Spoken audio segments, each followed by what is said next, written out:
everyone, my name is Danielle, and I'm an engineering manager at Apollo, where my team and I are responsible for building dev tools specifically that help people query and use GraphQL APIs. Today, I'm really excited to be sharing with you some of the ideas that inspire our work, centered around how you can use GraphQL to connect people in your organizations, beyond just your developers, to data that would empower and enable them to do their jobs more effectively. This talk is going to be a little bit different from others because instead of talking about how to build a GraphQL API and the many interesting technical challenges there, I want to talk about how to fully leverage and consume a GraphQL API.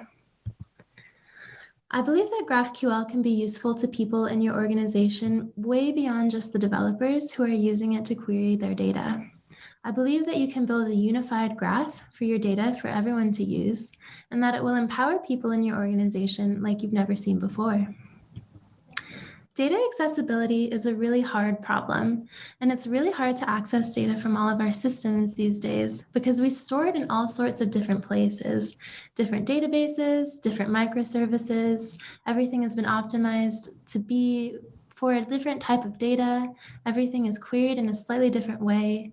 And it's hard to figure all these systems out sometimes, even as developers, but there are a lot of people who could do their jobs more effectively if they could just plug into the data in our systems. And for product development, we've solved this situation of having many services that are all a little bit different by introducing a new layer with GraphQL and using it to create a singular API. And I believe that this new layer that we've introduced for our APIs with GraphQL can also be used to solve the more general problem of data access in our organizations. I believe that GraphQL can be the standard way that we model and query our business data for almost all use cases.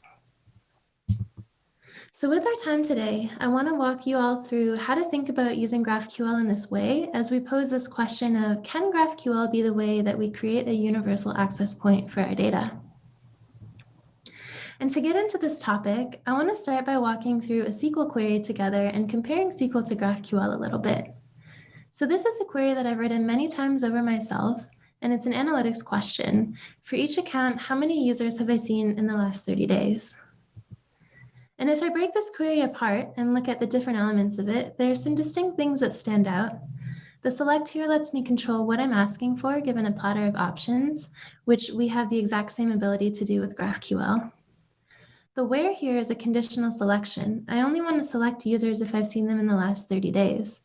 With GraphQL, we have nothing specifically in the language to express a filter like this, but we can still filter our data using arguments. The join here lets us select data across multiple tables. With GraphQL, you actually build your join logic into your schema, so the query writer doesn't have to know anything about how to join data to benefit from being able to query joined data. I actually think that the GraphQL experience here is much better for the data browser than the SQL experience because you're not kind of reconstructing your business logic around joins. And then the last thing that I want to point out for now is this ability to group and count. This idea that we have aggregation and array functions that we can apply to our queries is something that I really miss in GraphQL. If you want to query something that's computed, you have to build those computed fields into your schema, which means you have to anticipate their needs, which you can do for applications like building layouts and clients, but you can't exhaustively anticipate every need that anyone is going to have when they're just casually browsing your data. So coming back to our question of if GraphQL can be the way to create a universal access point for our data, I think the main concerns with taking this approach are going to break down into 3 categories that I want to walk through together. Can I optimize my queries enough for it to make sense? GraphQL is built on top of anything, or it could be built on top of anything. So it's going to be important to consider that we may be wanting to query very large swaths of data. Number 2, can I express what I want to express? I think this one comes down to what I showed you with the SQL query, where GraphQL is just kind of missing computation elements in the language itself. And then number 3, can I see things the way that I want to see them? GraphQL was designed to be used by developers, so it's not the most accessible thing to people from the data world who are very technical but are used to working with data in table formats and doing things like applying Excel formulas and being technical in that way. So let's walk through these together and talk about whether or not these hurdles can be overcome with GraphQL. So this first question of can I optimize my GraphQL queries enough for it to make sense? The thing that really comes to mind with this one for me is, can we provide a mapping of our queries to an implementation that is performant? GraphQL is adding this layer of processing in your stack. So the best thing we can try to do is make that layer as thin as possible and avoid adding extra processing at the GraphQL layer. And ideally, we can take the GraphQL queries that come in and map them directly to database queries, which is guaranteed to be the most performant outcome. And there are a lot of tools that do this or that help you do this specifically with SQL that are out there. There are even companies that build GraphQL on top of SQL as a service. And in all of those tools, what you're trying to do is take your GraphQL query and identify the precise SQL query that needs to be made to fetch the data that was asked for. And what I have on this slide is an example of one of those libraries called JoinMonster that does this. But there's a great blog post written on the topic of GraphQL to SQL specifically that I've linked here in this slide by Marc-André Giroux. Something that's a little bit closer to our hearts at Apollo, though, is how do you translate Druid queries to GraphQL? Druid is a time series database that's designed to help you query analytics data over large swaths of time. And we do use Druid for some stuff that we do at Apollo. And we actually built a Druid to GraphQL translator a couple years ago to support some of our product needs. At the goal, our time was to build a flexible API for querying stats data. We basically generated a portion of our GraphQL schema from Druid. So you would run GraphQL queries and they would be transformed to Druid. So I want to show you all what that looks like actually in an example. So here I've got a query for data on a service. And the part of this schema that's translated to Druid or generated from Druid is the stats part of the schema. And each field that I can query under stats is actually corresponding to a table in Druid. So if I want to query the query stats from Druid, I can go in there and that's from the query stats table. And I can ask for the total request count for this service over the last 5 minutes, which is equated to the last 300 seconds. And we can see that we've gotten 2,285 requests for this service in the last 5 minutes. Now, the really interesting part of this schema is that I can add this field into my query under group by. And if I select fields under the group by, I will actually start segmenting the data in that query. So now my 2,285 queries or requests are going to be split out into the number of requests for each query that got made. And each of the things that I can group by, these are effectively columns in Druid. So I could also group by client name and I can segment this query further. And the more things you group by, the more parameters you have, the more results you'll have from your query. So this is just kind of directly mapping to Druid. So this, I would say, worked extremely well on the flexibility side of things because you could just make Druid queries, which is not something I would have otherwise been able to do without needing to know how to connect to the Druid database. The flexible queries also let us iterate really quickly with our feature work because we didn't have to know what our precise end goals were in order to get started. And this generated schema was nice to keep up to date because every time we added a new column to a table, that would just get pulled into the schema automatically. On the flip side, though, I think the jury is still out as to whether or not this actually covered our product needs. It was a big pain point that our return data was not in the shape formatted for our client layouts because we still had to do a lot of computation in our front ends to get our data into the shapes that we needed. And I think the bigger anti-pattern with this is actually that it was confusing that if you added fields under group by, you were actually going to directly affect how the query was executed and the data that you got back. This ended up being kind of unintuitive to a lot of our teammates who would have expected something like that to be put into an argument instead. So I think there are pros and cons to an approach like this, but the point is that it's possible to translate GraphQL directly into other languages, especially complex database languages. And before we move on from the query optimization topic, I just want to highlight that API concerns are going to be different from analytics concerns. GraphQL schemas are typically built to be APIs, so it's common to have things for pagination and other types of limitations built in. But if you're trying to do data analytics, request latency is not going to be as important as being able to stream large data results back and scan really large arrays of data. So these two worlds actually have kind of competing goals in some ways, and that's something you're just going to have to reckon with. So question number 2, can I express what I want to express? I think the interesting thing about this one is that despite the language not having counting and aggregation functions built in, GraphQL does have this concept called directives, which can be applied to both queries and schema. And you can basically define logic and functions in directives. And if you apply them to your queries, that will give the schema some indication about how the query should be executed. And there are a lot of interesting things out there that people have done with directives, including things around authentication and skipping, including deferring fields. But what I wanted to show you today, in the spirit of what we're talking about with query flexibility, is a project called GraphQL Lodash. Lodash is a utility library in JavaScript, and it implements a very large number of functions to transform arrays of objects.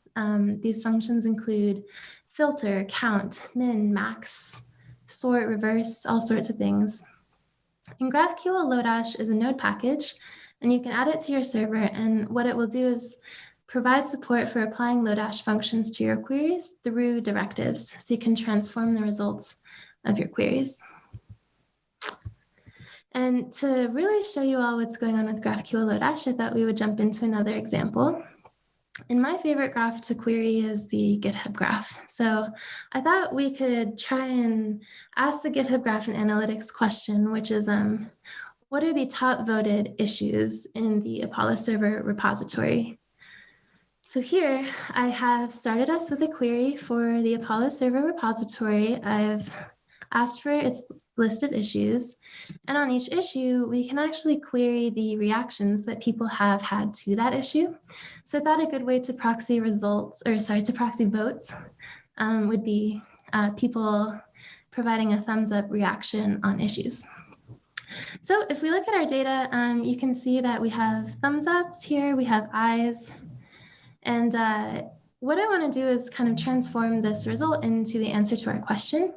So the first thing I'm going to do is I'm going to actually map this edges array to try and count the number of thumbs up reactions that we have. So in edges, I'm going to say, let's map this to node.content. And if I rerun this query, you'll see now that array is much simpler. It's not an array of objects, it's just an array of strings. And actually, instead of mapping, if I count by node.content, we'll get an actual count of the number of reactions. So now we know how many thumbs ups we have, how many eyes we have as reactions. But we don't know what our issues are yet. So let's ask for the titles of these issues. And I don't want in my results a kind of object of reactions. I want a single number that represents votes. So I'm going to get edges.thumbs up here. And I'm going to alias this field reactions to votes because we've decided that a thumbs up is a vote. And now that I have my array of data basically that I want to transform this into something that's a little bit easier to scan. So I don't really want this kind of node object as a middle between my array and the title and votes and my issues. So for my edges array, I'm going to map to just my node. And what I really want to do is sort this array in a descending order so that I can see the top voted issue. So I'm going to sort by votes for my array. And it looks like sort by is ascending by default, which makes sense. So I'm going to reverse this array. And it looks like I have some issues here that don't have any votes at all, which also makes sense. So I'm going to filter only for issues with votes. And now we've got the answer to our question. The top voted issue here is an Apollo server Fastify playground issue. And if we wanted to look into this more, I could even get the URL and follow it. But we have to get back to our presentation. So a few things I want to point out from this example. The ability to aggregate, group, and generally apply transforms to query results is a really powerful thing in my opinion.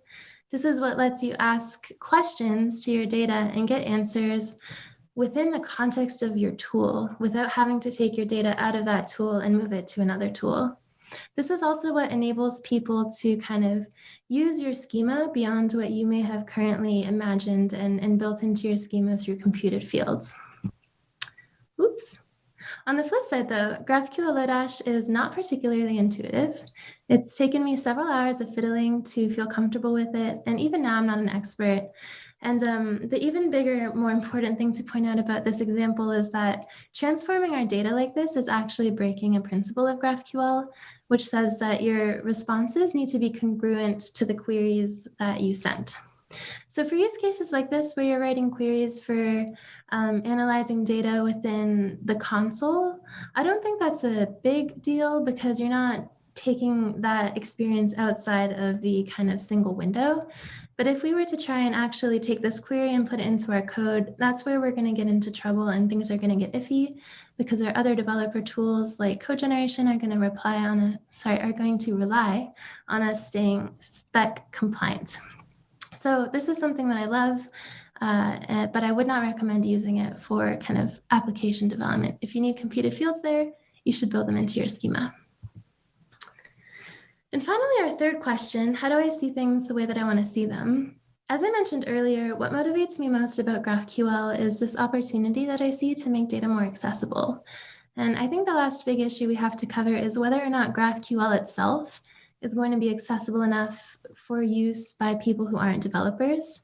It's really hard to stare at a blank editor and get started with a query when you don't even know what the language is. So I could give a whole separate talk on the query building side of this and the data discovery aspect of data browsing. And here I have a picture of Graphicals Explorer on the left and Studios Explorer on the right, both of which have thought quite a bit about how to actually help you write queries without needing to know exactly what to type. But unfortunately today we don't have enough time to go into the query building side of things. So instead I want to focus on sharing some thoughts with you on working with the responses from our queries. And when we talk about API responses, at least GraphQL ones, we're talking about working with JSON data.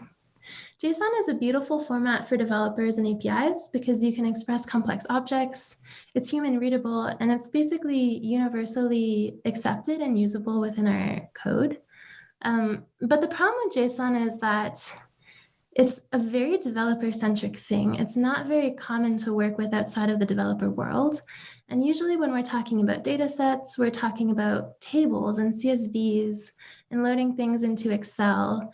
And to turn JSON into tables, it usually takes code to do that because it's not necessarily a given transformation. And if you're not comfortable writing code, then you're kind of stuck. So my last demo here is pretty quick, but I just want to show you all that there's more to GraphQL response browsing than just scrolling long arrays of JSON data. And I want to encourage you to always be expecting more from your tools. So if we go back to our GitHub example, I want to just show you quickly table mode, which is an idea that you could kind of generate a table as best you can from JSON results and give people some tools to interact with their data in a way that's not JSON. So with table mode here, we can kind of sort our columns by title alphabetically. We could also sort our votes, which would have helped us not even have to add this sort by directive. I can also download this data to a CSV if I wanted to and kind of move it to another tool. So by building accessibility into our tools like this, we're enabling people to go beyond just what you could do with code. So I see a lot of pros to making our tools more accessible in this way. Table mode is much easier to scan data from, even for developer use cases. And something like this is just naturally going to feel more familiar and welcoming to everyone else. And I don't see a ton of downsides to building things into our tools like this, other than kind of the eventuality that we don't want to overload our tools with too many things and make them too busy for any one use case. But beyond even working with data in your editor, I've seen people build integrations between GraphQL and other tools that are already familiar in their workflows, like Tableau. And I find that kind of, those kinds of integrations and that kind of thinking really inspiring. So as we wrap up, I want to leave you all with this thought. GraphQL can be impactful to your organization way beyond helping your developers be more productive. I've talked with product managers who use the graph to put queries into their product specs to kickstart projects, and designers who like to browse the graph to figure out what data they can even add to mockups. I've taught our customer success team how to use the graph to run admin mutations that don't yet exist in our admin app. And I aspire to one day maybe even teach our sales team how to use the graph to look up information on behalf of their accounts. If our tools become accessible enough and our schemas are well designed and well built, maybe we won't even need a lot of our integrations and admin apps in the future because everybody could just use the graph. So I encourage you all to think about how to design your schema with flexibility so it can be used beyond the ways you've currently imagined. I encourage you to continue to always expect more from your tools, especially when it comes to making them more accessible to different groups of people. And most of all, I encourage you to share your graph with your entire organization and to do the work to make your graph work for everybody. If you're interested in trying out what I've been showing, that's the tool that my team builds called the Explorer in Apollo Studio, and it's free to use. Thank you all so much for tuning in and listening. If you have any questions, please don't hesitate to ping me on the conference Discord or reach out on Twitter or ask in the Q&A. My DMs are open, and I look forward to seeing you on the internet.